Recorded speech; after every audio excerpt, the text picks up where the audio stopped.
দক্ষিণী ও বলিউডের জনপ্রিয়তার মেলবন্ধনের এক উজ্জ্বল নাম মৃণাল ঠাকুর। সীতা রামাম থেকে হাই নান্না প্রতিটি চরিত্রে নিজের অভিনয় দক্ষতা দিয়ে তিনি জয় করেছেন লাখো দর্শক হৃদয়।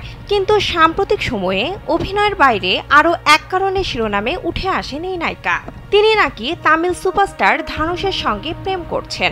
অবশেষে এ বিষয়ে নীরবতা ভেঙে মুখ খুললেন মৃণাল, জানালেন সবটাই নিছক গুজব আর তাদের সম্পর্ক কেবলই বন্ধুত্বের। স্যান্ডেলিনা সো, রূপচর্চায় আভিজাত্য। ভারতীয় গণমাধ্যম সূত্রে জানা যায়, অভিনেত্রী স্বীকার করেছেন তিনি মিডিয়ায় ঘুরে বেড়ানো এসব গুঞ্জনের কথা জানেন এবং এগুলোকে বেশ মজার বলে মনে করেন। মৃণাল বলেন, আমাদের দুজনকে নিয়ে সম্প্রতি অনেক খবর ঘুরছে যেগুলোতে আমাদের একসঙ্গে জুড়ে দেওয়া হচ্ছে। আমি যখন দেখলাম তখন হাসি পেয়ে গেল, কিন্তু আসলে আমরা শুধু ভালো বন্ধু, এর বেশি কিছু নয়।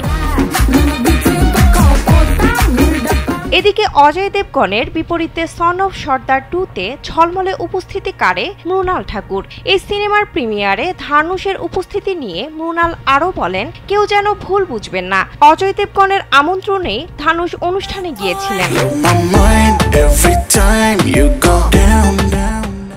এর আগেও মৃণাল ঠাকুর ও ধানুষকে একসঙ্গে দেখা যায় আনন্দ এল রায় পরিচালিত আসন্ন সিনেমা তেরে ইশক মে এর র্যাপ আপ পার্টিতে।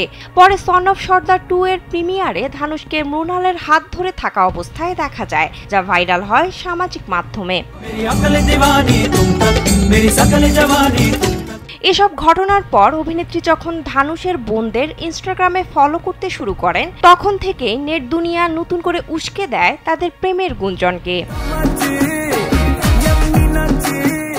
এদিকে 2022 সালে স্ত্রী ঐশ্বর্য রজনীকান্তের সঙ্গে বিচ্ছেদ হয় ধানুষের। দীর্ঘ 18 বছর বিবাহিত ছিলেন এই জুটি।